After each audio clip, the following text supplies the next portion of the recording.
ku bilaabmay ummadda Soomaaliyeed cidna kama ay qarsoona waqtigiin inuu halganka Soomaaliyeed uu muddo dheer imika u soconayay kaas oo lagu jiray nidaamka maanta ka dhisan dalka Soomaaliyeed oo muujiyay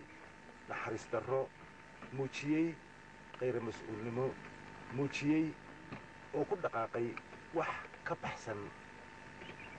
bani aadminimada ka baxsan dalkii oo dhaqaale ahaan iyo siyaasad ahaan baaba'ay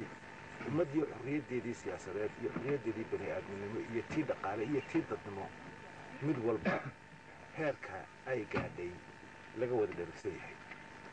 halkan wuxuu dhashay inuu dadku dalka ku nool meel kasta baa joogay inuu xorriyadiisa u dagaalamo inuu xuquuqdiisa cashado inuu iimaankiisa diintiisa iyo dhaqankiisa u madax bannaanaado in nidaam dimuqraadi ah